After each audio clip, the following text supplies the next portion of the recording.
like you said, there had been a real drag of anxiety. I think that's what you're seeing was like the big sigh of relief. And because people, even though people might have liked President Biden's record, they were worried about his electability, I feel like. And I think I'm just so struck by how much there's kind of groupthink or collective consciousness that's like, no one's going to vote for him. He's going to lose. I heard that from people. It wasn't, I don't want to vote for him.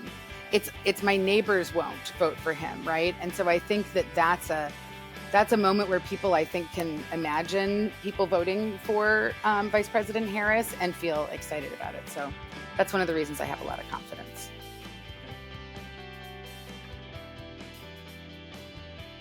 Hello, powerful people, and welcome back to Power at Work. My name is Seth Harris. I'm a senior fellow at the Burns Center for Social Change. Really good to see you again. Welcome to another Power at Work blogcast. We are talking about the 2024 elections with three outstanding union political directors. It's the same three union political directors we talked to back in October of 2023. We needed them to update their assessments and analysis and predictions because the political world has changed dramatically. The presidential campaign has been turned on its side, and you will want to know what these three political experts and dedicated trade unionists think about it. You'll also want to know if their predictions from last fall about this fall have changed. So what I'm telling you is right here on Power at Work, genuine political experts are going to tell you how the 2024 election is going to turn out. Pretty exciting, even if it means that they're going to say something totally different from what they said back in October.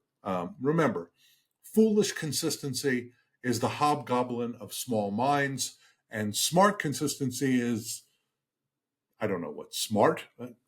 Okay, that aphorism needs a little bit of work.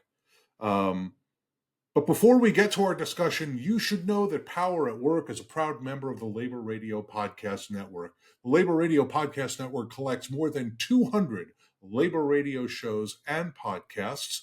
To learn more about the network, or if you want to find other terrific labor content, please go to www.laborradionetwork.org. And if you want to listen to or download any or all of the Power at Work blogcasts in audio podcast form, they're available for streaming and download on Spotify, Apple Podcast, and Overcast. Just search Power at Work and our content will pop right up. But you know what? You can save yourself that search by subscribing to Power at Work on your favorite commercial podcast provider. That way, every single time we put out a new podcast, you'll be notified about it, and you won't have to worry about doing a big search and trying to figure out where we are. A second thing that you should do when you get to our podcast, when you get to the Power at Work page, again, on your favorite commercial podcast provider, is give us a 5-star rating. It's not just that it makes us feel good. It does make us feel good. We appreciate the approbation, but more importantly, it helps people like you who care about workers and worker power to find our content. They will appreciate it, and so will we.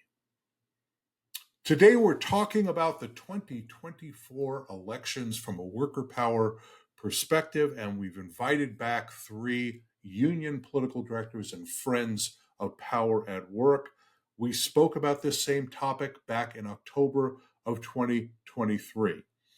In addition, we have the results of the Power at Work quarterly labor issues survey for this quarter. We asked our survey respondents about how the 2024 election was going to turn out, and also about how union members would vote in the 2024 election. So you will hear some of those results during this blogcast. By the time this blogcast and podcast come out, we will have already posted a written piece on Power at Work that describes all of the results of our survey relating to the 2024 election. So when you're done watching this blogcast, go over to it's not www, it's poweratwork.us, And you will find there on the homepage our post about the quarterly labor issues survey results relating to 2024. We had to write two posts, one because one of the posts is not about the 2024 elections and it was just going to get too long. So we'll run the other post probably in a week or so. So go to Power at Work after you finish this blogcast and read the post about the 2024 elections and the survey results. We are living through an unprecedented presidential campaign. I mean, I don't think I need to tell you that. We have the first ever woman of color as a major party nominee for president of the United States. We had an incumbent president who withdrew from the race. And of course, President Johnson withdrew back in 1968. But he withdrew after performing less well than he would have liked in the New Hampshire primary, and he sort of saw the writing on the wall and saw it was going to be difficult for him to be renominated. President Biden ran through all of the primaries, won them all overwhelmingly. He didn't really even have an opponent or a serious opponent. He had some opponents who got a few percentage points here and there. So he was there. He was going to be the nominee of the party, and he withdrew. President Biden proudly calls himself the most pro-union president in history, and now he's out of the race. He's been replaced by Vice President Harris, of course, and the race between Donald Trump and Kamala Harris is absolutely as close as it could possibly be. I'm recording this on the morning of August 9th. And right now, the race is tied nationally. It seems to be tied or within a couple of points in either direction in every swing state. The swing states are Pennsylvania, Wisconsin, Michigan, Georgia, North Carolina, Arizona, and Nevada. Interestingly, of course, depending upon how those states vote and how the Electoral College results turn out, the most important place in America could very well end up being Omaha, Nebraska. Nebraska, you say? Here's why. Nebraska allocates its electoral votes by congressional district. Maine does the same thing. But there's a swing district in Nebraska, the second congressional district, which is Omaha and its surrounding areas, which has one electoral vote, and that electoral vote could decide who gets to 270, which is the number you need in order to be elected president in the Electoral College. So we could all be looking at Omaha, Nebraska in November. Let's hope not December, hopefully in November. Let's say early November if we're really being optimistic. By the way, President Biden won Nebraska's second congressional district by 7 points in 2020, but it's a different race. President Biden is no longer on the ballot. The Democratic Party has is going to have a new vice presidential nominee, Governor Tim Walz of Minnesota. The Republican Party has a vice presidential nominee, Senator J.D. Vance of Ohio. Was that going to affect the election in any particular way? Probably not. Vice presidential nominees generally don't. They may bring their home states, although that's not going to be the case here. Walz comes from a blue state. Vance comes from a red state. They have very different labor records, of course. So the bottom line is there's a huge amount to talk about. And the most important thing for us to talk about is how the labor movement is right at the center of this election. It is absolutely critical to this election. And we'll talk a little bit about that with our three union political directors. Let me say, there's a lot to talk about the presidential race, and I haven't even mentioned the 11 governor's races and the race for the majority in the U.S. House of Representatives and the U.S. Senate. So we talked with our political director panel about those elections as well. We also wanted to make sure that you heard from our political directors before the Democratic National Convention in Chicago. The Democratic Convention begins on Monday, August 19th. We decided not to wait until after the convention because, frankly, the conventions very, very rarely change anything. There are very few surprises at modern political party conventions. We've had the Republican convention. there were no surprises there at all. One of the people who introduced President Trump ripped his shirt off. But, if you invite a guy who's known for ripping his shirt off and then he rips his shirt off, that doesn't really qualify as a surprise. I don't think there'll be a lot of shirt ripping at the Democratic National Convention. Other things may get ripped, but likely no shirts getting ripped intentionally. Let's put it that way. But what I do expect from this blogcast is outstanding analysis, some insider insight, and a bunch of predictions about the results of the 2024 elections. Our expert panel today are the folks you've met before when you watched the blogcast from October 2023. Katrina Mendiola is the political director of the National Education Association, which is the nation's largest union, 3 million members, largely public educators. Russ Breckenridge is the political director of the United Association of Plumbers and Pipefitters, an extremely important building and construction trades union with a bipartisan membership that's all across the United States. And Susan Valentine is the political director of Unite Here, the hospitality union, which is largely located in areas that have a great deal of tourism, big cities, Las Vegas, other places as well. But it's a union that's very, very, very politically active, and I think is widely understood to punch well above its weight in the political arena. So those are our guests. You are our audience. Here's our conversation. Enjoy.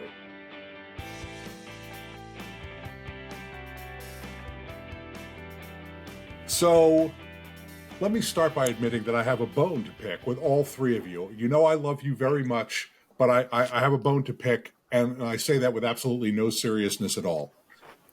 So I brought you on Power at Work last October, and I asked you to predict the 2024 election. And I went back and I watched the video, which was a lot of fun, by the way. But not one of you predicted Joe Biden was going to drop out. Not one of you predicted that Kamala Harris was going to be the nominee. Nobody said Tim Walz's name or J.D. Vance's name. I mean, come on. Either you're a pundit or you're not a pundit. So I brought you back so that you can redeem yourself in the eyes of our audience, your friends and coworkers and union siblings around the country. But seriously, I'm so thrilled to have all of you back and to be talking about this unprecedented 2024. I mean, I've been doing this a long time. I started when I was a little kid. I've never seen anything like this. I'm sure I know you all feel exactly the same way. Okay, so let's start where I think we absolutely have to start, and that is with President Biden. And Russ, let me start with you. I know you know this, but a lot of your union siblings in the building trades and a lot of your union siblings in other unions as well feel very strongly that President Biden has been the best union president in modern American history and certainly the best building trades president in modern history. So I'm eager to know, what was your reaction, Russ, when you learned that President Biden was withdrawing from the race? Thanks, Seth. I mean, you hit the nail on the head. President Biden, by far, has been the most pro-union, pro-building trades president, certainly of my lifetime, and I would argue since FDR. I mean, clearly, at the end of the day, we want what's best for him, and we want, him to make this decision. He made his decision, and we support that. We will forever be grateful for everything he did. Our members will be working on projects due to his accomplishments for decades to come. Certainly just a revolutionary time for the building trades and the amount of work we have on the horizon. So, we wish him well, and we are certainly appreciative of everything that he has done for us, but also look forward to working with Vice President Harris to carry on his legacy and make sure that we can lock in all of these great accomplishments that he was able to achieve over the next decades. So, Susan, when what I learned about President Biden's decision on that Sunday afternoon, I learned about it at about 1:30, which is not long after it happened, from a text that was sent to me by my oldest son. Do you remember how you heard about President Biden dropping out? And I'm curious, how quickly did you get into a conversation with Unite Here's leadership and others in the union? And what was that conversation? So it's a little funny. I was on a tour bus, going from Mexico City to Teotihuacan. I was on vacation, like my second to last day of vacation on this bus with my family, my 10-year-old, he just turned 11, and my husband. And I got, I don't know, a news alert. I think it was actually a news alert. I don't think it was it could have been a text from my mother-in-law, though, because she pays more attention to politics. So whatever it was, I got it. And I started to cry a little bit. I'm like, just because it felt very momentous. And I think like Russ was saying, he has been such an amazing president for labor. And you do feel like that's so personal to him. So I tend not to think of politicians as my friends or get too emotional about them. But I actually felt emotional about it because I felt like he had to make a really, really hard decision, and he was deciding what he thought was right. And then I very quickly, texted a couple of people in the union and texted a couple of people, honestly, in the administration, just to say, like, I'm thinking of you, because they had a rough, I know you've been in that situation or at least in the White House, and you can imagine that all those folks had a really rough couple of weeks there. So.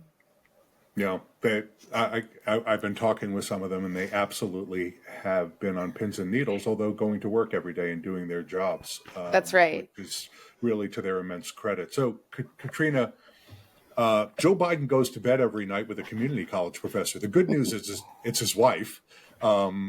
And she's very close to your union. She feels very connected to your union. The president feels very connected to your union. But apart from the emotion associated with President Biden's withdrawal, this change of candidates at a very late stage must have meant a tremendous amount of work for you. And I think I want to ask you about that, because people who aren't involved directly, professionally, or even as an active volunteer in politics just don't have a sense of what this means and what it requires. So can you give our audience a little bit of an idea, starting with that Sunday, what had to be accomplished inside NEA given the changeover, which was not solidified for a number of days thereafter, from President Biden to Vice President Harris? Yeah, no, great question. And, also just want to start off by saying not only is the Biden-Harris administration been the most pro-labor administration, but they've been the most pro-public education administration we've seen in modern history. So, and Dr. Biden is a member, so she's not just close to our union, she is a member of our union. We're very proud of that.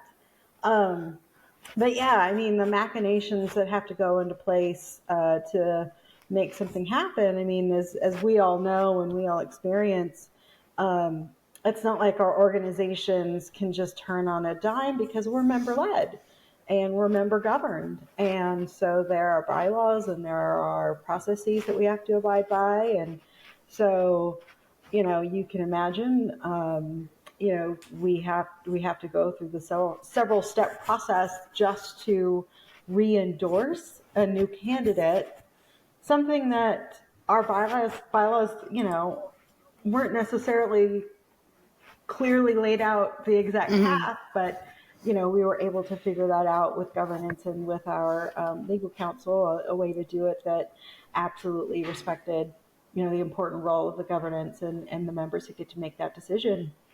But that's a process, right? Like that doesn't happen overnight. And we all experience that as being part of labor unions. So, we, like everyone else, right after the announcement was made, got leadership, all the NEA leadership together so that we could put the process in place, move it as quickly as possible. But again, like for all of us, and we all know this, I mean, it means changing program, with 100 days left in the election, which means we've got to go back in the field with new polling, and we have to reproduce materials, or we have to reproduce videos, that we had all produced and shot and had been out there promoting to try to, talk about the Biden-Harris record. So, aside from sort of the outward things that people saw that changed, yep, there's several days of process that had to happen for us and for every other labor union in order to get a new endorsement done for someone that everyone was excited about, and it was never a doubt on her, and it was never a doubt of something that we didn't want to do. It just was simply we have to follow process. Yeah, yeah. For all those people who think that all that union political directors do is write checks, right? That's not really how it works. It's a big, complicated process, and getting the materials ready to communicate with your members about who the candidate is and what the candidate has accomplished. And all of those Biden-Harris signs now have to become Harris-Waltz signs and bumper stickers, and teachers for Harris-Waltz has to be produced, and all of those things. So I think I'm impressed with what you've all accomplished. I mean, in this whirlwind of what has been, as of this recording, 2.5 weeks. I mean, it doesn't feel like it. It's been 2.5 weeks that Vice President Harris has been a candidate. Okay, so let's turn to that. Now, the Democratic Party is going to nominate, actually has already, as of this writing, they've already nominated Vice President Harris to be the candidate of the party for president. I want to offer one piece of evidence that the expectations around the vice president are very high in the labor community. The Power at Work runs a quarterly labor issues survey. As you might have expected, we focused this survey on the 2024 elections, so we'd have some insights going into the Democratic convention. The bad news for us is that President Biden withdrew the day before the survey was going to go out. So we also had to scramble to change the survey, but we succeeded in doing that. But we didn't at that point know for sure that Vice President Harris was going to be the nominee. So we had to say Vice President Harris or another Democratic nominee. But we asked about her anyway. And we asked our survey respondents, more than half of whom are union leaders, union staff, and union members, who do you expect will win the 2024 presidential election? And a whopping 76% of our respondents chose Vice President Harris. So expectations are really high. And now in fairness, those responses came in during the first week of the vice president's candidacy, and there was lots and lots of enthusiasm. There were sort of big sighs of relief going on. People had really gotten kind of depressed about how the polling looked and after the president's performance in the debate. So the news coverage may have influenced the survey results. I just want to acknowledge that right off the bat. But Susan, when you, Russ, and Katrina were on Power at Work in October, all three of you predicted that President Biden would be reelected. So that's obviously not going to happen now. Do you share our survey respondents' confidence that America is going to elect Kamala Harris to be our president? And give us a sense of why. I do. And, I think it's interesting that the way you described your sample size there, that it does have a lot of union members and leaders and staff, because I think that we know if we do the work that things move. So that's why I have a lot of confidence in it. I know the work that, NEA is going to do. I know all the work that we're all going to do to try to make sure that this happens. And so, that's a lot of why I have the confidence about it. But I also think that, like you said, there had been a real drag of anxiety. I think that's what you're seeing was like the big sigh of relief. And because people, even though people might have liked President Biden's record, they were worried about his electability, I feel like. And I think I'm just so struck by how much there's kind of groupthink or collective consciousness that's like, no one's going to vote for him. He's going to lose. I heard that from people. It wasn't, I don't want to vote for him. It's my neighbors won't vote for him. Right. And so I think that's a moment where people, I think, can imagine people voting for Vice President Harris and feel excited about it. So that's one of the reasons I have a lot of confidence. Yeah. So, Katrina, I want to get your prediction on who's going to be the president when the oath is sworn on January 20th, 2025. And tell us where you think the campaign is headed now that Vice President Harris is at the head of the Democratic ticket. I mean, I think there's so much excitement around the Harris Walls ticket, and I think we saw very early on, and they continue to use the phrase "we won't go back" or we're not gonna go back, and I think that's really reflective of where the American people are, and I think what we saw in the polling and in the public sentiment for so long when it was Trump and Biden was concern on both sides of these. Both of them are so old, and both of we want a new choice, right? That's what we kept hearing over and over again from the people, from the voters, and that the Harris that Vice President Harris was able to step to the forefront so quickly and be that for the voters and to give them that excitement and that hope of we're not going back. And that, of course, we know that has a lot of other connotations than just, these are two older guys on the ticket. We're not going back in terms of the policies that Trump had enacted and tried to enact when he was in office, So I think that sort of mentality and that sort of mindset is really driving a lot of the excitement for her, which I think has been very refreshing for voters, and one of the reasons why they're so excited to get involved, and why she had such tremendous fundraising and such tremendous volunteer signups is because people are feeling like this is the future as opposed to where they were feeling before. Mm-hmm. Yeah. So Russ, when you were on last time in October, we talked about how bipartisan your union is and your members are. So let me ask you: in these early days of the early days of what is an entirely new campaign? I mean, let's just be blunt that this is a completely different campaign right now. A lot of the infrastructure that voters don't ever see is in place, and the campaign staffs are obviously in place. But when you have a new candidate and a new contrast between two candidates, it's essentially a new campaign. So, Russ, as the spokesperson for a union that's bipartisan in its membership and in its activities, how are your members reacting to a new candidate and the first woman of color to run for president as the nominee of one of the major parties?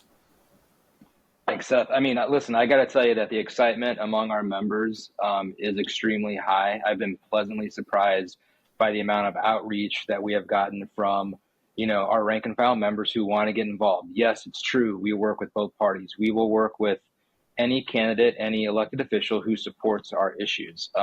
And the good news with that is that we have a Biden-Harris administration who has supported our issues consistently. Specifically with Vice President Harris, she was the tie-breaking vote on the American Rescue Plan, which provided $86 billion for the multi-employer pension system, literally saved the pensions for thousands of union members. She was the tie-breaking vote on the Inflation Reduction Act, which provided energy tax credits for, these tax credits will lead to direct jobs for our members, whether it's in the nuclear industry, hydrogen, carbon capture. And she led the administration's effort on the replacing of lead lines in every city throughout America. So these are all issues in our wheelhouse. And one thing I know about our membership is that, they recognize results. And we have a clear record here on an administration who was able to deliver for not only the UA, but for the building trades, created jobs, raised wages, all of this with labor protections attached to it. So we have a good story to tell. And we know when we tell that story, our numbers move dramatically. So that's what we plan on doing. We look forward to this campaign, and I'm very optimistic about the ticket's chances in November. Well, I want to pick up on what you were just talking about, Russ, and I want to talk about union members and the presidential election. So we, as part of the Power at Work Quarterly Labor Issues Survey, we also asked our respondents among those voting, what percentage of union members do you expect to vote for Vice President Harris? And we asked the same question about President Trump.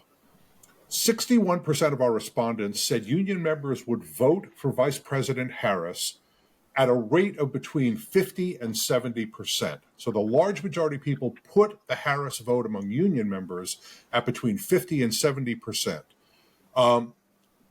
When we asked about President Trump, 56% predicted that Trump's vote among union members would be between 20 and 40%. And another 17% put it between 40 and 50%. We asked them in a 10% blocks just to make it easier for them. We didn't ask them to guess a particular number. It would have been too confusing. So a large majority of the respondents think that Vice President Harris is going to win the union member vote in a landslide.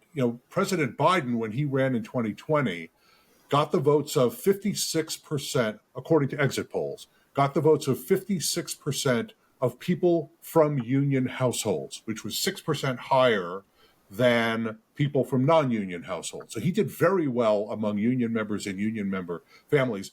Our respondents are predicting an even bigger margin for Vice President Harris. So, Katrina, does that sound right for the NEA? So I might not be the best person to start this question with, because you got to remember, Seth, our membership is 75% women. It is largely people of color.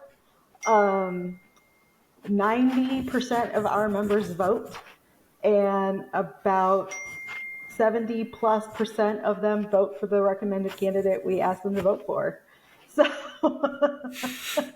I don't know that I was the one to start. I think I could just, can I just take that as a yes? Yes, it sounds right. And maybe it's too conservative for NEA, right, which is the largest union. Maybe that's why the number is so high, is they hear numbers like that and they say, oh my God, Harris is going to win by acclamation among union members. Okay, so I think I'm going to turn to Susan now. I think the answer may be a pretty similar one for Unite here. So do you think, Susan, that 50 to 70% vote for Harris, 20 to 40% vote for Trump sounds about right? Or is that also too conservative for the Harris vote among Unite Here members? I think it sounds about right. I think with our members, I think I said this last time, the bigger challenge sometimes is getting people to vote than I would love to have Katrina's stats. Those are good. And some of that is just about people working 3 and 4 jobs and feeling, feeling like they don't have time to engage and understand, even our members, which we try to obviously do a lot of work with, but it can be, I think it can be challenging. I will also say that, we have a very large membership in places like Nevada where there has been encroachment or slip away from our polling did suggest that people were slipping away some from the president.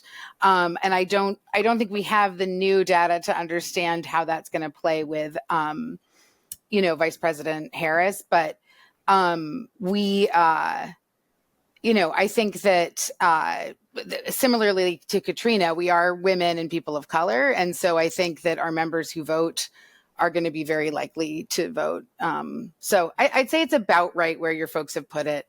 Maybe a little, Katrina's numbers will bump us up a little. So, so I do want to point out, though, that in the polling around President Biden in his run against President Trump, among the populations where his numbers were down, and I think this is what you were referencing, Susan, was voters of color, particularly younger voters of color.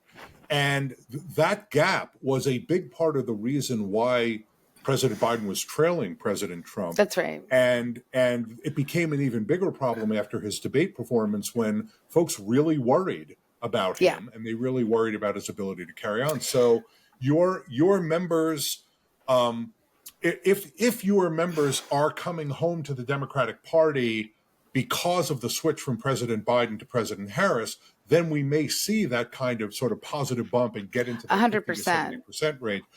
But do you have an assessment of whether you think that's going to happen? I know you said you don't have data yet, so I'm asking for your gut professional, Well, long-lasting expert experience?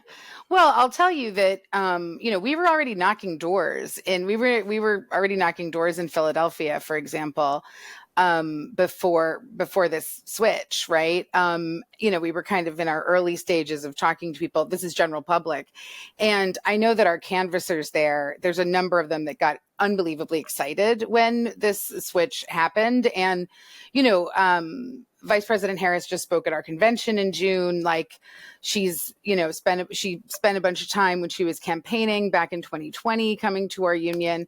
So I think people have a lot of connection to her. And what I see in our membership is that people are very excited about her.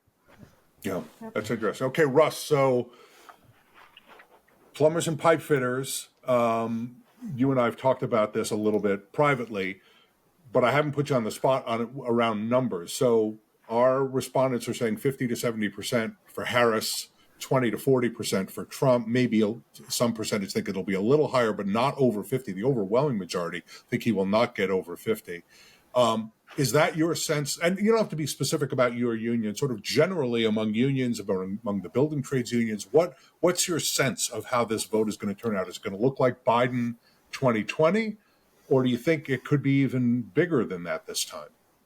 Seth, I think based upon the excitement that I'm seeing right now and the story that we have to tell, it potentially could be higher than 2020. The unique thing about our membership and sort of the building trades voters as a whole is that we are swing voters. We are the vote that can swing an election one way or the other, especially in Michigan, Wisconsin, Pennsylvania. So I think while our numbers may not be as high as Katrina's, which I'm jealous of, by the way, we've got a good story to tell. That's what we know now. What we know now is you need more teachers in your union, Russ. That's the secret sauce: teachers and hospitality workers, and that's not who you organize. All right. We'll be happy to take them in. But listen, we're going to put in the work. We've got a good story to tell, and I truly do feel like the building trades members who are voting this November will determine who wins some of these battleground states. Wow, that's very interesting. That'll be interesting to watch. You can stay up to date with the latest news about workers, worker power, and unions by subscribing to the Power at Work blog. You'll receive the weekly download, a Power at Work newsletter sent straight to your inbox. The weekly download collects about 24 of the week's articles, academic studies, press releases, podcasts, and videos from across the internet. We find the stories and deliver them directly to you. So subscribe to the weekly download right now on the front page of the Power at Work blog. Go to poweratwork.us. All right, let's turn to Congress, which, let me just say, by comparison, seems really boring. But I'm most interested in knowing how you think this change at the top of the presidential campaign is going to affect what's going to happen in Congress. Let me give our Power at Work quarterly labor issues survey respondents a chance to weigh in here. We asked our respondents, after the 2024 election, which political party do you think will have a majority in the United States Senate? They were pretty mixed about this, and I think that's understandable given the sort of state of affairs with respect to the Senate. 45% of our respondents think Democrats will control the Senate. 22% think Republicans will control the Senate, and 14% think it'll be a perfect 50-50 tie. So pretty close contest among our respondents, particularly compared to that amazing Harris number, that 76% Harris number. So Susan, back in October, when you predicted that the Senate would remain in Democratic hands, you were counting on Republicans to nominate, and I quote, knuckleheads. So what is the knucklehead count? And do you still think Democrats are going to hold the Senate in 2025? I think I'm with your 14% that says 50-50. And I think that's Governor Walz being the tiebreaker. That sounds good to me, but who will be the vice president? But, I think that largely that's been true. I will say, as a Maryland resident, I think, McConnell got Larry Hogan to step up, and people, I might think I might think whatever I think about him, but he's not universally recognized as a knucklehead or as, someone who was gonna, I think I was using that to kind of describe people who were gonna really make their own errors and prevent the Republicans from winning. And, I think he's someone we have to take seriously, even though that's been a relatively safe blue seat. Yeah, I don't know. I think the guy running against Sherrod Brown, he follows in the other camp. The ones I'm less afraid of, but still, it's going to be an uphill battle there as well. And we don't have members in Montana, so I'm not the best person to handicap the tester race. Maybe someone else will have more to say. Yeah. So Russ, when we talked in October, you were not sure. I think you were very honest about saying it was really hard to know what was going to happen in the Senate. So what's your take? How many months is it? 9 months, 10 months later? I mean, as a pessimist 9 months ago, I'm actually feeling a little bit more optimistic based upon some of the polling that we're seeing. And I think especially with the change at the top of the ticket, there is just a greater excitement out there. So I expect that to drive turnout. We don't have knuckleheads on our side, on the Democratic side of the ticket. So we've got great candidates. We got Sherrod Brown, who's uniquely qualified to win in Ohio. John Tester, uniquely qualified to win in Montana. Elise Slotkin in Michigan. We just got a great group of candidates that I think transcend a lot of times political ideology. And I'm a little bit more optimistic than I was 9 months ago. That's interesting. And another development that's happened since we talked last time is that Senator Kristen Sinema, who is now an independent in Arizona, who caucuses with the Democrats, is out of the race. And there was a lot of uncertainty. I mean, uncertainty is too generous. Utter confusion about what her staying in the race might have done. But now that she's out of the race, I think the expectation is that will help the Democrat Ruben Gallego in that race, although it certainly doesn't guarantee anything. Arizona very much a purple state. So, Katrina, your take back in October was very similar to Russ's. And also Susan's. You were sort of struck the balance. You said that Republicans have a tendency to nominate extremists that make it possible for Democrats to win in difficult states and more conservative states. How do you think that's shaping up in the 2024 election? Well, I definitely think for Arizona, it's shaping up exactly like that. I think for the most part, you have to remember most of these Senate races overlap with the presidential battleground, where I think we're going to get the bump, and I'm feeling pretty good about that. I think Susan is right about the knucklehead in Ohio. And the interesting thing about Montana and John Tester, his opponent is a California billionaire, right? He's lived in Montana for a hot second, and Montanans know John Tester. He is a Montanan in every piece of his being, and they know that about him. And that's why he's been able to win time and time again. I mean, when he says he's got to go home and work on the ranch, he's home working on the ranch. He's not the billionaire who's, out in, the Bay Area doing whatever he does that is not Montanan. And as far as Arizona, I mean, we have to remember the voters got to know Kari Lake really well last cycle as she ran for governor. And they were not fans. So I feel like that's, I feel like Ruben Gallego is in good shape to win because Kari Lake defined herself well before this Senate race even started. And the voters remember that.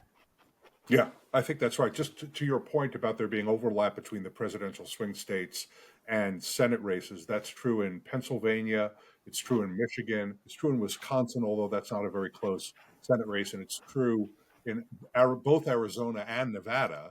Nevada, I think, maybe not as close a Senate race. There was some concern early on that Senator Jackie Rosen would have some trouble, but now it's looking less likely that she will. And then there are some states that are not the presidential battlegrounds, Ohio and Montana being the two most obvious of those. So it's so that means the Harris effect meaning her polling numbers being better than President Biden's polling numbers will help in those races. You don't have to outpoll your presidential candidate quite as much in those states. Okay, let's turn quickly to the House. Back in October, all three of you predicted Democrats would take the House of Representatives. 53% of the respondents to the Power at Work quarterly labor issue survey agreed with you. Only 24% predicted that Republicans would retain control. Republicans currently have control by a whisker of an eyelash, or whether or not Marjorie Taylor Greene had good breakfast that morning. So let me ask all of you this question, and I'll just quickly do it, Russ, Katrina, and then Susan. Has the change at the top of the Democratic ticket made it more likely that Democrats get control, or made it less likely, or has it had no effect at all?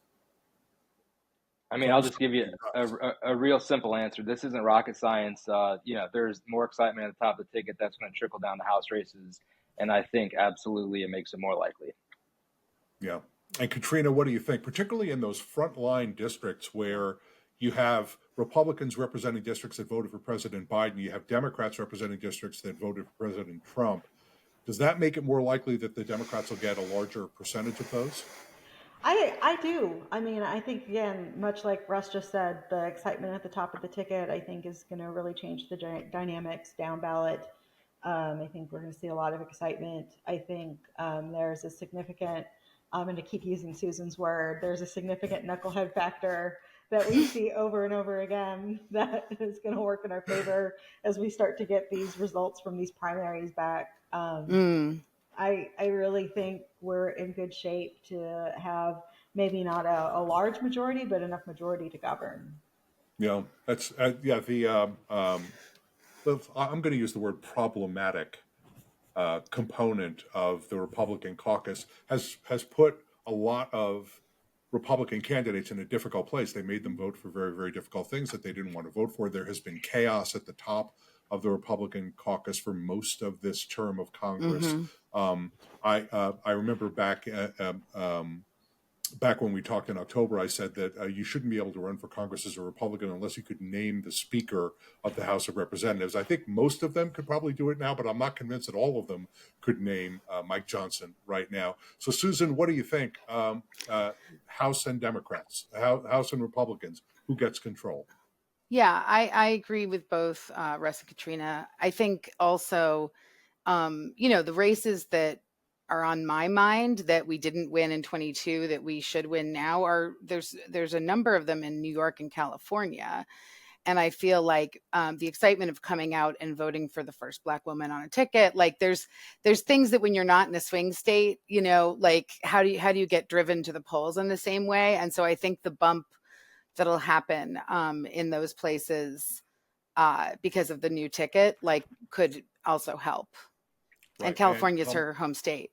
It's her home state. I was just going to say, and I think that's exactly right. I think we haven't really seen in full what the effect in blue states will be of having new leadership and also having the first woman of color, first South Asian, first Black woman run for president of the United States. Okay, so let's turn to the governors. There are 11 gubernatorial elections in 2024. 8 of those 11 seats, 8 of those 11 governorships are currently held by Republicans. 3 are held by Democrats. Overall, going into the 2024 elections, there are 27 Republican governors, 23 Democratic governors. We asked our Power at Work quarterly labor issue survey respondents after the 2024 election, which political party do you expect to have a majority of the governorships? 49% said Republicans would retain their majority. Only 17% said Democrats. And let me say, because our survey respondents are honest people, 27% said, I have no idea. They don't know. And they're not wrong to say that. So, Katrina, I know, and you and I have talked about this separately as well, you pay very, very close attention to the governor's races because this is the bread and butter for not just the NEA, but other public sector unions. The governors matter tremendously to your members. Last time you said that North Carolina and New Hampshire were the 2 states to watch. Do you think that's still true? How do you think those two races are going to turn out? And are there any other races out there that maybe we're not looking at that where there's a potential for a surprise? I don't know that there's a potential for a surprise. I think we're probably still in the same boat of the two biggest races on the Democratic side being trying to elect Josh Stein in North Carolina, who's the current Attorney General, and trying to win the open seat that exists in New Hampshire because Governor Sununu decided not to run again. I think those are still our best two chances. And you're absolutely right, Seth. I mean, I was just having this conversation again today. Who runs the state government is our members' bread and butter. The state budget determines so much of what directly affects our members' lives. And that is why we put such importance on them. And the Republican who is running in North Carolina, who is the current lieutenant governor, he's a dangerous person. I mean, we joke a lot about knuckleheads and, other things about what we see in Republicans, but this one's different. He's a dangerous person. The things that he said, the things that he says he supports are frightening. And so this is a race we're taking very seriously, and that we will be putting all of our effort into trying to elect Josh Stein, who has been a tremendous attorney general. So it's not just about defeating the lieutenant governor. It's about electing Josh Stein, who's been a tremendous friend of public education and a tremendous friend of labor in a state that isn't necessarily labor friendly. So we're going to work real hard in North Carolina to make that happen. And then New Hampshire, as we all know, I think they might be the last primary in the country. So we don't know who the Democratic candidate is yet. We're not going to know until mid-September. But we will be putting all of our efforts out there also to try to elect the Democrat against Kelly Ayotte, who is the Republican who's running in that race. Former Senator Kelly Ayotte. Yes. Can I just ask while I have you? This is just something I'm really curious about. So, Vermont has a governor's election this year, and the incumbent Phil Scott is running for re-election. This is the state that elects Bernie Sanders and Peter Welch to the United States Senate.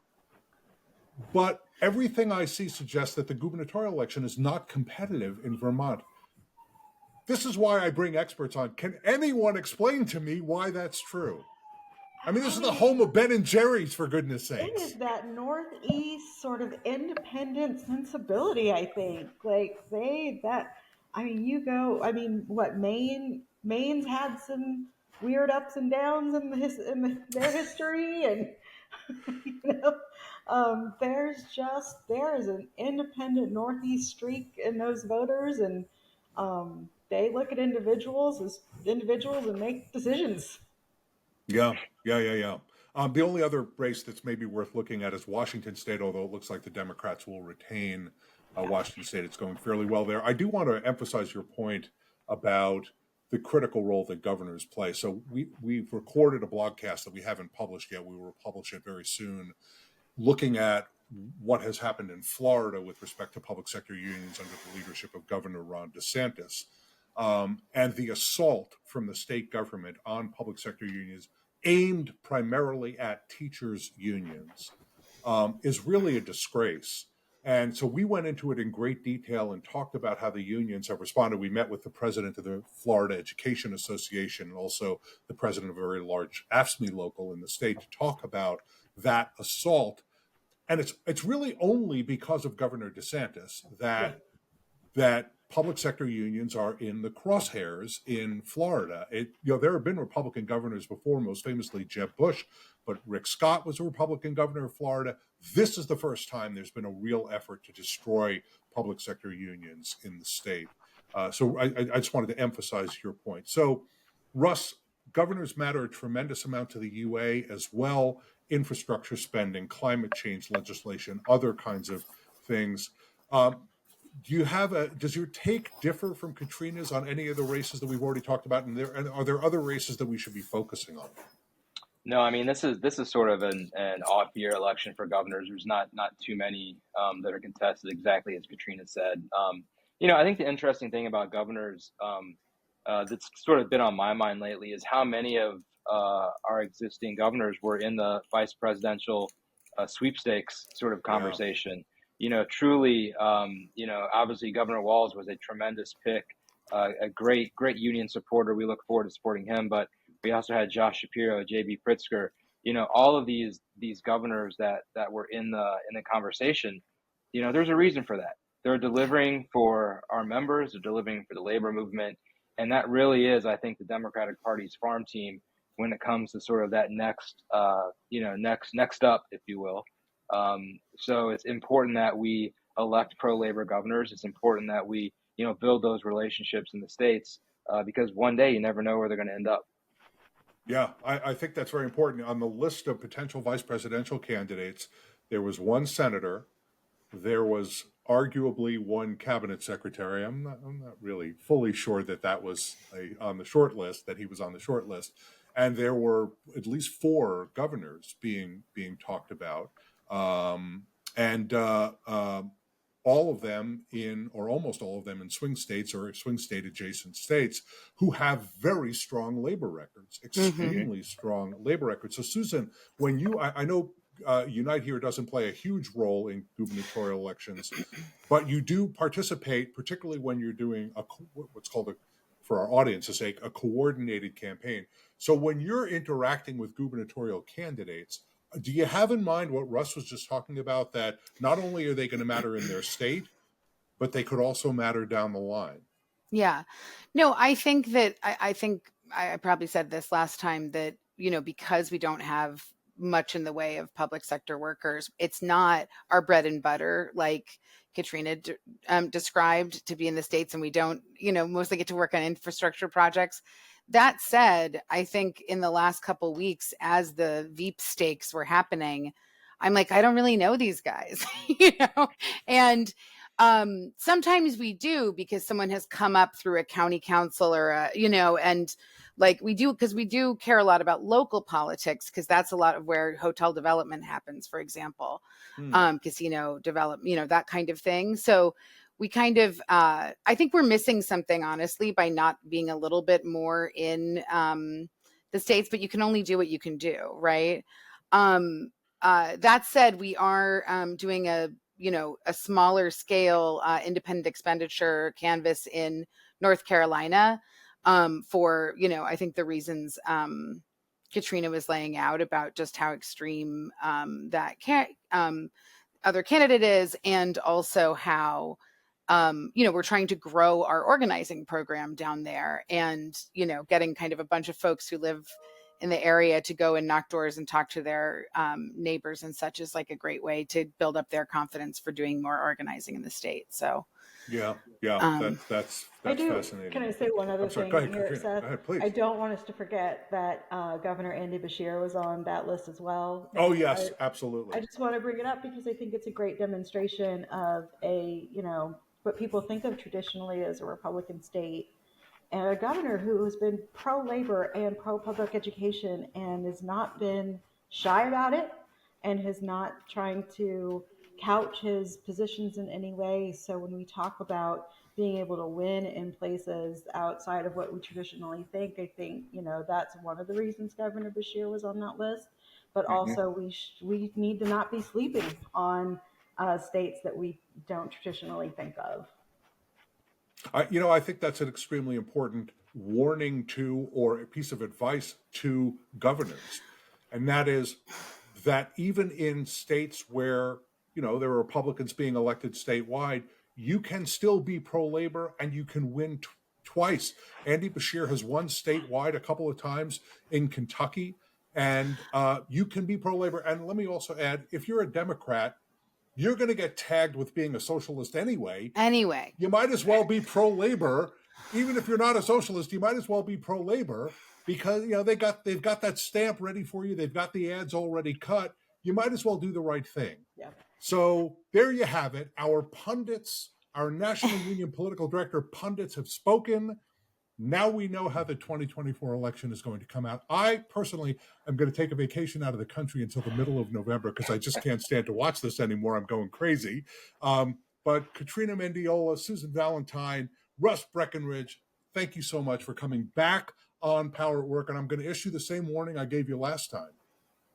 Election day is going to come, and then we're going to have to do the post-mortem where we analyze what happened, unless we have all moved to another country because it didn't come out the way you all predicted. So, but we could do it. We could do it from anywhere in the world. You know, this is virtual. The beauty of the internet. Yeah. Love it. Absolutely. Love it. Thank you all very much. Thank you so much for having us. Thank you, Great Seth. to see you. Thanks.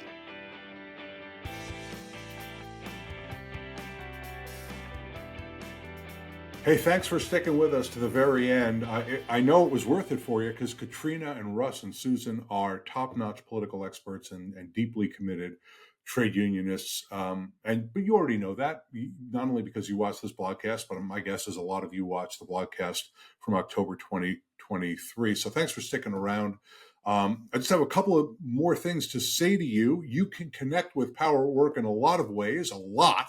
Most important, you can now comment on every post on Power at Work. Just go to the bottom of the page where this blogcast or podcast is located. There's a place where you can write a comment. You have opinions about the 2024 election. I mean, you do. You wouldn't be watching this or watching this blogcast or listening to this podcast if you didn't have strong opinions about politics. So go and write out your opinions. Did Susan and Russ and Katrina get it right? Did they get it wrong? Are there some things they missed? What are your opinions? What, if you had participated in the survey, what would you have said in response to the questions that I read out? There's a lot to say, but if you don't want to write anything, there's a thumbs up button. Just give us a thumbs up and let us know that you're enjoying our content. But we also are available to you through a lot of channels on social media. We have pages on LinkedIn and Facebook. Just search Power at Work. You can find us at Power at Work blog on Twitter, X, and Threads. You can find us at Power at Work on Instagram and TikTok as well. You can find all of the Power at Work blogcasts on the Burns Center for Social Change YouTube channel. So there's multiple places you can find these blogcasts. They're on the blog, of course, on Power at Work. They're on the YouTube with the Burns Center channel, and they're also on all the commercial podcast providers that I talked about earlier. So there's no excuse for not catching up on every single one. We've had some fantastic interviews lately with organizers, with folks in Florida who are under attack in the public sector unions, and this political blogcast today. So I hope you enjoyed it. Thank you very much for coming to Power at Work. We will see you back here on Power at Work again very soon.